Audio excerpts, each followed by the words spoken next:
आपलं विटा देशामध्ये नंबर 1 आलेलं स्वच्छ व सुंदर शहर विटा। अशा शहरात आपण गुंतवणुकीचा विचार करताय? नक्कीच तुम्ही प्राइम लोकेशन्सला फ्लॅट, दुकान, ऑफिस वगैरे शोधतच असाल।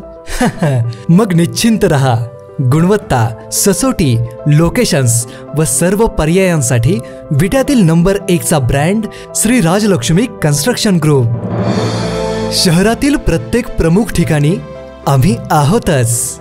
मायनी रोड, यशवंतनगर, भाजी मंडई, छत्रपती शिवाजी महाराज चौक व एसटी स्टँड नजीक। आणि हो, आपल्या गरजे व बजेटनुसार रेसिडेन्शियल व कमर्शियल सर्व पर्याय उपलब्ध। गुंतवणुकीतील विश्वास आणि समाधानासाठी डोळे झाकून एकच नाव, श्री राजलक्ष्मी ग्रुप, विटा।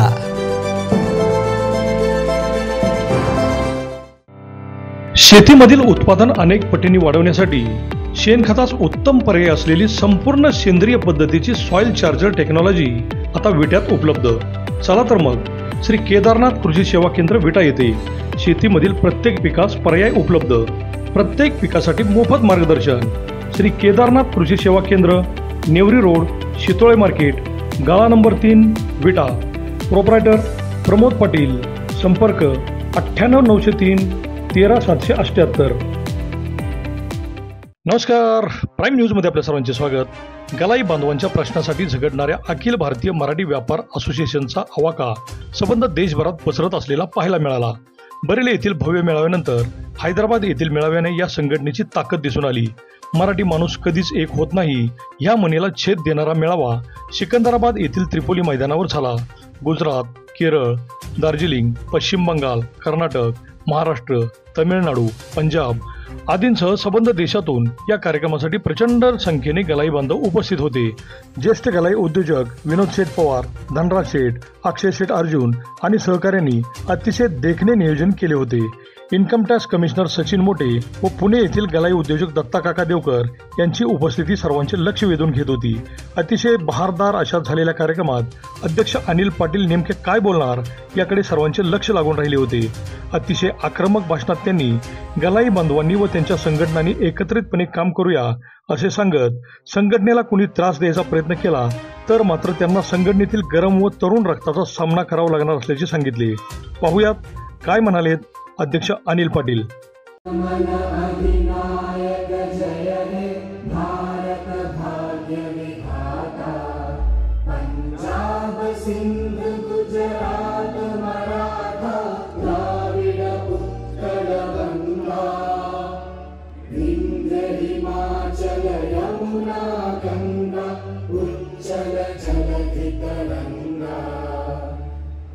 शुभ नामे जागे, तब शुभ आशीष मांगे, गाहे तब जय गाथा, जन गण मंगलदायक जय हे भारत भाग्य विधाता।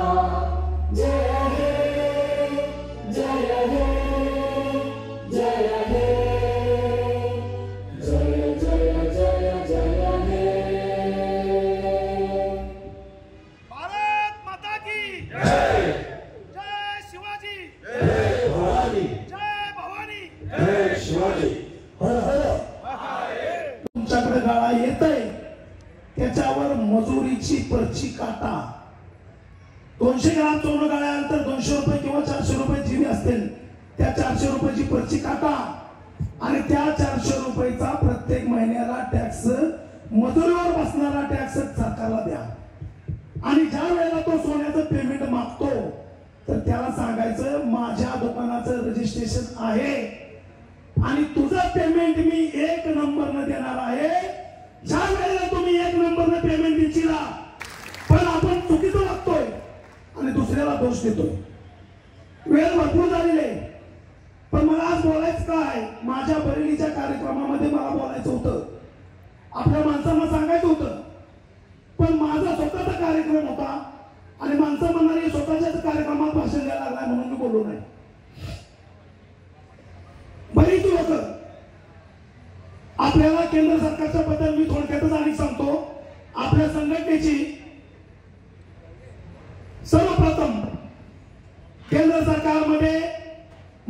स्टीलचा विषय, दुसरा विषय लघुउद्योगचा, तिसरा विषय रिफायनरी. जी लोक करोडात खेळतात त्यांनी आतापर्यंत सेटिंग चालू केल्या दिल्लीला की आम्हाला रिफायनरीचं लायसन मिळावं. 3 जिल्ह्याला 1 लायसन मिळणार आहे, बाकीच्यांनी कुठं जायचं विचार करा. त्याला लायसन मिळणार आणि तिची पोच दिल्लीपर्यंत असं त्यालाच मिळणार. पण आपल्याला त्या लायसनची गरज नाही, आपल्याला गरज आहे लघुउद्योगची. त्यामुळे संघटनेचं धोरण आम्ही ठरवलेलं आहे. त्या धोरणाला पाठिंबा देऊन तुम्ही सगळ्यांनी एकत्रित या आणि येणाऱ्या काही दिवसातच आम्ही केंद्र सरकारच्या माध्यमातून आपल्याला काहीतरी त्यांच्याकडे पळवून आणण्याचा प्रयत्न करणारच आणि 100% आम्ही करणारच. बरोबर का? सगळेजण आहे का तयार? त्यासाठी मला दिल्लीला ज्या वेळेला जरूर पडेल त्यावेळेला तुमच्या राज्याचं नेतृत्व करणारी 2 माणसं दिल्लीला मला पाठवून द्या आणि आपल्या धंद्याला एक नवं रूप देऊया. आपण नवीन धंदा काय बी करा पण तो 1 नंबर मध्ये करा आणि त्या 1 नंबर मध्ये धंदा केलेला टॅक्स जास्त बसत नाही. ज्या वेळेला तुम्ही करशीला त्यावेळेला आपल्या कार्यकर्त्यांची पदाधिकाऱ्यांची वैयक्तिक गाठ घ्या, त्यावेळेला तुमच्या समोर या सर्व गोष्टी येतील आणि ते सांगतील. आता दुसरं सांगायचं म्हटलं तर काही लोकांना जुन्या लोकांना वाटतंय महासचिव राजू शेठ यांचा मी आभारी आहे. आपण थोड्याच वेळात थोड्या कालावधीत एवढ्या मोठ्या संख्येनं आपण एकत्रित झाला, एवढा मोठा शानदार कार्यक्रम आज आपण इथं आयोजित केलेला आहे. मी काय नेता नाही, अभिनेता नाही, मी एक तुमचा सेवक आहे. भाषण द्यायची सुरुवात कुठनं करायची कुठं संपवायचं हे मला मुळातच कळत नाही आणि मी माझ्या कार्यशाळेमध्ये कुठं चुकत असलो तर सर्वप्रथम मंचातील सर्व मान्यवरांची मी माफी मागतो आणि तुमच्या सर्वांची मी माफी मागतो की माझ्या कार्यशाळेमध्ये कुठेही मी चुकत असलो तर मला मोठा म्हणून किंवा छोटा म्हणून आपण माफ करावं. आज आपण 100 वर्षाचा इतिहास आहे. आपला पश्चिम महाराष्ट्र दुष्काळग्रस्त होता. आपल्याला जगण्यासाठी आपल्या आई वडिलांनी बाहेर पाठवलं आणि बाहेर पाठवल्यानंतर आपल्याला तिथं जाऊन किती संकटात किती परिश्रम करून आपण आपला व्यापार तिथं उभा केला आणि व्यापार उभा करून अनेक प्रकारच्या संकटांना तोंड देऊन आपण तिथं स्थानिक झालो. आपल्या मंचासीन मान्यवरांना एवढं सांगायचं आहे आणि आज मंचासीन मान्यवरांच्या आशीर्वादानं आपण सुद्धा कधी येणाऱ्या काळात मंचासीन होणार आहे. आपल्या युवा पिढीला पुढे आणायचं आहे. तर त्या युवा पिढीला हे माहित नाही की आपल्या वडीलधाऱ्यांनी आपल्या या धंद्याला आपल्या या व्यापाराला उभा करण्यासाठी किती मोठं योगदान दिलेलं आहे. ते आपल्या बुजुर्ग माणसांना विचारा. इथं काका आहेत बुजुर्ग, त्यांना विचारा. नागेश देवकर साहेब 50 वर्षापासून बिझनेस करतात. एवढी संकट आली ती आपल्या मागलं टाइम काढलं तर आपल्या डोळ्याचं पाणी तुटत नाही. कारण आपली लोक संकटात आलेले आहेत.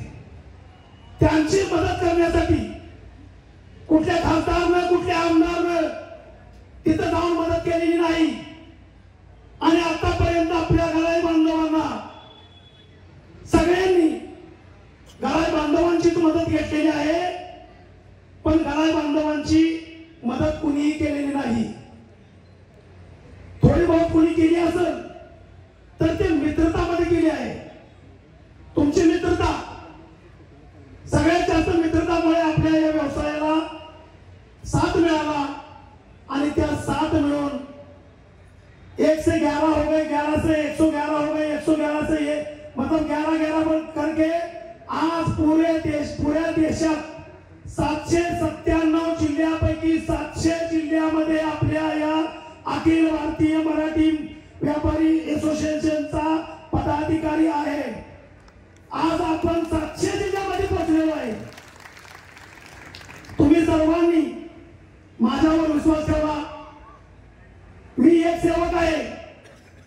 मला ना आमदारकी लढायची आहे, ना मला खासदारकी लढायची आहे, ना मला पैसा कमवायचा या संघटनेच्या माध्यमातून.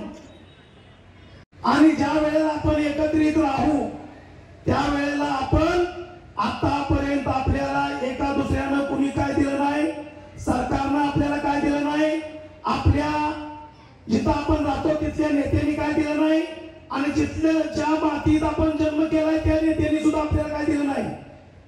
ज्यांनी जे दिलं नाही ते सगळं आपण त्यांच्याकडनं एका करून घ्यायचं आहे. तुम्ही सगळ्यांची साथ आहे का? तुमची सगळ्यांची साथ पाहिजे, मला दुसरं काय नको आहे. आतापर्यंत संघटना भरपूर बनल्या, स्थानिक लेवलला बऱ्याच संघटनांनी काम केलं, पण अर्ध्या रस्त्यात त्या संघटनांनी गाडीचं चाक सोडून दिलं. कारण का? त्यांच्या पोटामध्ये स्वार्थ होता. आमच्या या अखिल भारतीय मराठी महासंघामध्ये असोसिएशन मध्ये जेवढे पदाधिकारी आहेत ते सक्षम पैसेवाले, त्यामध्ये गरीबी आहे, पण त्या गरीबाची भूमिका आहे की आपल्या एका घराई बांधवांच्या अडचणीत उभा राहायचंच. सगळेजण आपल्याला मदत करण्यासाठी आहेत. आता केंद्र सरकारमध्ये आपल्याला जायचं आहे, मंत्री बनाय नव्हे, आपल्याला आपल्या बिझनेस साठी काहीतरी मागाय जायचं आहे. आतापर्यंत आपल्याला केंद्र सरकारनं काही दिलं नाही. 10 लाखापेक्षा जास्त घराई बांधव आपल्या इंडियात पुऱ्या देशामध्ये आहेत. आतापर्यंत 1000, 2000, कोण म्हणते 50,000, कोण म्हणते 1 लाख. पण दुकानं मोजली तर प्रत्येक राज्यामध्ये प्रत्येक जिल्ह्यामध्ये 10 लाखापेक्षा जास्त लोक आपण आहे.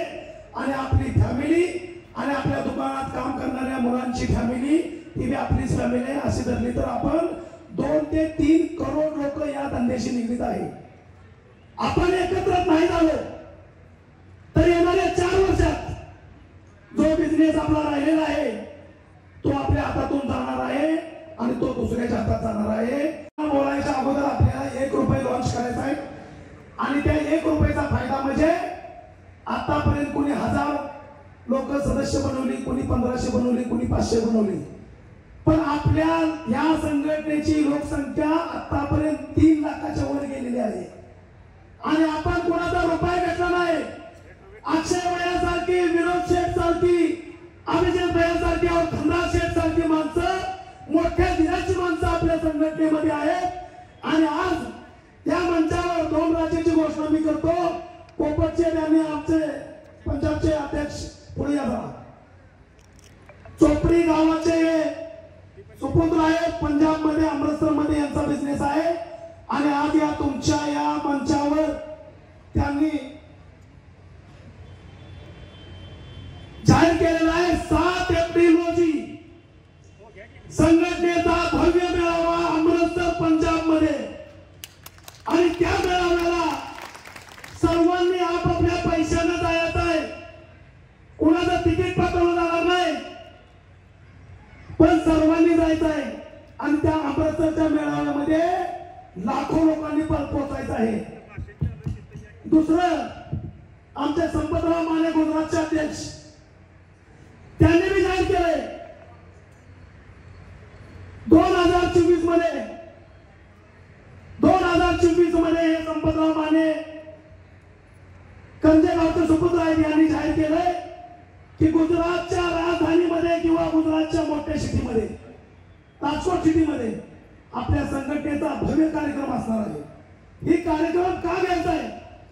आपल्या लोकांना 1 नंबरचे कार्य करायला लावायचं आहे.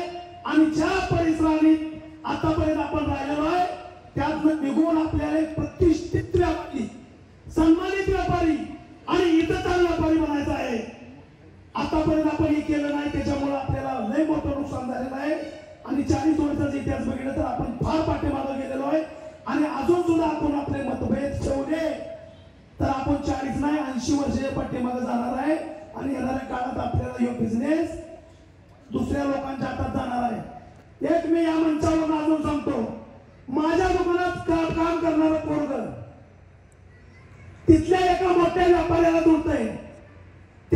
पैशाची ताकद लावतोय आणि त्याला म्हणते आमच्या शेतनं भरपूर कमवलंय तुझ्याकडं आणि आता मला काम दे, मला पैशाची मदत कर, मी मशीन लावून दे, मी तुला कमवून देतो, अशी भूमिका कोणाची असली तर त्याला समजावून सांगा. त्या माध्यमातून आपला धंदा दुसऱ्याच्या हातात चाललेला आहे, तो जाऊन देऊ नका. आणि पोपट शेटना बोला येत नाही, भाषण द्यायचं त्याला मी त्या म्हणलो तो. पोपट शेट म्हणतात मोठे साहेब आतुरतेने त्या कार्यक्रमास उपस्थित राहिले पाहिजे. तर मी त्यांना साहेबांना न विचारता सांगितलं, साहेब संघटनेचे रजिस्टर मार्गदर्शक आहेत, जिथे कार्यक्रम होईल तर साहेब येणारच. आणि तुमच्या या हैदराबाद मधून मोठ्या संख्येने व्यापारी सुद्धा आले पाहिजेत. आणि दुसरा कार्यक्रम आता कर्नाटकचे आमचे व्यापारी मला इकडे बाजूला घेऊन सांगत होते, बबन कोळक साहेब आणि बाकीचे आमचे व्यापारी मान्यवर भरपूर बसलेले आहेत. कर्नाटकच्या राजधानीमध्ये येणाऱ्या 2-3 महिन्याच्या आत मोठा कार्यक्रम आयोजित केला जाणार आहे. मी कुणालाही म्हणलो नाही तुमचा पैसा खर्च करून कार्यक्रम करा. ही माणसाच्या रक्ताच्या आणि श्वासाच्या मधनं एक आवाज यायला लागल्या की आपल्या लोकांना एकत्रित करण्यासाठी माझं लाखो रुपये गेले तर चालतील, पण तो कार्यक्रम आपण केला पाहिजे. रात्री 2 वाजता विनोद शेठ आणि अक्षय भैया आम्ही बसवतो. आपल्या युवासाठी काय तर करायची आमच्या मनात योजना आली आणि आमची युवा पोरं जयपूर या ठिकाणी, अमृतसर या ठिकाणी क्रिकेट खेळायसाठी, त्यांच्यासाठी अक्षय भैयाच्या नेतृत्वात तेलंगणाच्या अध्यक्षाच्या रूपामध्ये तुम्ही सगळ्यांचं आज 40 वाजता ग्रुप आहेत आपलं आणि 18 राज्यामध्ये आपण काम करतोय.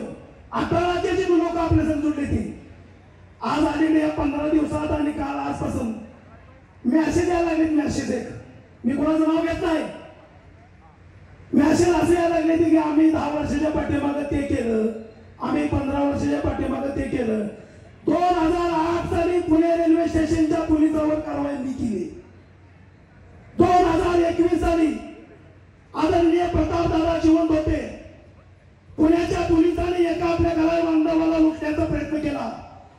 पुण्याच्या कमिशनरला मी अनोळखी असून मी फोन केला आणि तिथली पोलिस तासगावच्या माझ्या ऑफिस मध्ये आली आणि त्यावेळेला त्यांना मी एकच प्रश्न केला की तुम्ही तासगाव मध्ये आलाय तर तुम्ही आता ड्युटीवर आहे का राजा काढल्या?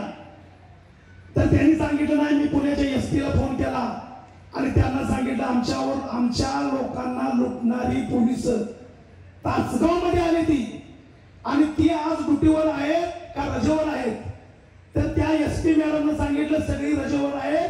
त्यावेळेला मी दारांच्या समोर त्यांना सांगितलं ही 10च्या 10 पोलीसवाली सस्पेंड झाली पाहिजे, नाहीतर या पोलीसवाल्यांनी मी तासगाव पोलीस स्टेशन मध्ये जमा करणार आणि त्यांच्यावर मी गुन्हा दाखल करणार. आपल्या घराई बांधवांना 20 वर्षापासून लुटायचं काम त्यांनी केलं होतं आणि ज्या वेळेला मी त्यांचा व्हिडिओ बनवून व्हायरल केला तो व्हिडिओ मागल्या आठवड्यात सर्वांनी बघितलाय, बऱ्याच लोकांनी बघितलेला आहे तो व्हिडिओ. अशा पद्धतीने तुम्ही काम करा आणि जो काम करतोय त्याला प्राधान्य द्या, त्याचा पैसा बघू नका, बाकीच काय बघू नका. तर मला अक्षय भैयावरनं एक बात सांगायची होती. काही लोकांना इथं वाटत असेल की ही युवा पोरं पुढे आली ती, पण यांच्यासाठी ज्या वेळेला गलत विचार करशील तर देश पातळीवर अनिल पाटलाची गाठ असणार आहे. आमच्या युवा पिढीला त्यांच्या सन्मानाला आणि त्यांच्या माणुसकीला आणि त्यांच्या कर्तृत्वाला धक्का पोचवायचं कोण काम करत असेल तर त्याला आम्ही भरून उरलेलो आहे. या हैदराबादच्या या कार्यक्रमात मी सांगतो, ज्याला समजायचं आहे त्यानं माझा इशारा समजून घ्यावा.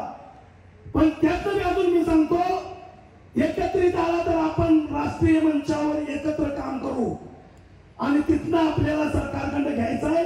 ती माझ्या एकट्याच्या घरात येत नाही, आपल्या सर्वांच्या घरात येते. त्याचं तुमच्या बी घरात काहीतरी येणार आहे. त्यामुळे आपसी मतभेद विसरून आपल्या या सर्व मान्यवरांच्या संघ उभा राहावं हीच मी त्यांना विनंती करतो. आणि काय कटका घालायचा प्रयत्न केला तर संघटनेमध्ये युवा रक्त आहे, युवा पिढीचं आहे, ते वडीलधाऱ्यांचं समजत नाही, ते ही त्यांनी समजून घ्यावं. दुसरं मला सांगायचं म्हणजे कर्नाटकामध्ये सगळ्यात एकमेव राज्य असं आहे की कर्नाटकमध्ये प्रत्येक जिल्ह्याचं संघटन आपल्याशी जॉईन झालेच आहे. प्रत्येक जिल्हा यांनी लोकांनी बनवला. आज कर्नाटकातून मोठ्या संख्येने माझे बांधव आले आणि आज ज्यांचा सन्मान करायचा मी विसरला असेल तर मी हात जोडून त्यांचा माफी मागतो. कारण का सन्मानामुळे आपला कार्यक्रम जास्त वेळ जातोय. सन्मान सगळ्यांचा करू शकत नाही आपण आणि अशा या कार्यक्रमामध्ये प्रत्येकानं सन्मान व्हावा अशी आशा ठेवू नये. ज्याचा सन्मान झाला त्याच्यातच माझा सन्मान झाला असा विचार घेऊन इथनं जायचं आहे आणि आपल्या एका गलाई बांधवांच्या पाठीशी उभं राहायचं आहे. आणि गलाई बांधव इथनं म्हणून म्हणायचं नाही, आमचा प्रतिष्ठित मराठी व्यापारीच म्हणायचं. कारण का आता गलाई बांधवात नाही, ज्वेलरी मध्ये आहे, हॉलमार्क सेंटर मध्ये आहे, भरपूर व्यापार करतात आपली लोक. आमच्या उत्तर भारतामध्ये कपड्याची दुकान खोलले. आता दुसरं सांगायचं म्हणलं, पूर्ण देशभरात हॉलमार्क सेंटरचे संस्था बनलेली आहे. त्यामध्ये सुद्धा करोडो रुपये एकत्रित केलेले आहेत. पण आज एका सदस्याला हॉलमार्क सेंटर खोलायचं असेल तर त्याला आतल्या अंगण हप्ता दिल्याशिवाय त्याला लायसन मिळत नाही आणि ते हप्ता मी बंद करणारच. त्यासाठी आपल्या संघटनेचा एक इमानदार युवा नेता आम्ही उभा करणार आणि त्या हॉलमार्क सेंटरचा अध्यक्ष आपल्या संघटनेचा असणार. जास्त वेळ जायला लागणार. 2002ला सुरुवात केली आणि त्यावेळेला 10/12 पत्रामध्ये रूममध्ये फक्त 1.25 लाख रुपये आमच्याकडं लोकांनी डिपॉझिट ठेवायला सुरुवात केली. 2002 साली एका छोट्याशा खोलीमध्ये सुरू झालेल्या शिवप्रताप मल्टीस्टेट बँकने 1,25,000 रुपयांच्या ठेवीपासून आज रोजी 300 कोटी रुपये ठेवींचा टप्पा पूर्ण केला. आमच्यावर दाखवलेल्या विश्वासाबद्दल सर्व ठेवीदार, सभासद आणि हितचिंतक यांचे शिवप्रताप मल्टीस्टेट नागरी कोऑपरेटिव्ह क्रेडिट सोसायटी लिमिटेड विटा परिवाराच्या वतीने जाहीर आभार. आपला हाच विश्वास आणि सहकार्य म्हणजे आमची ऊर्जा होय.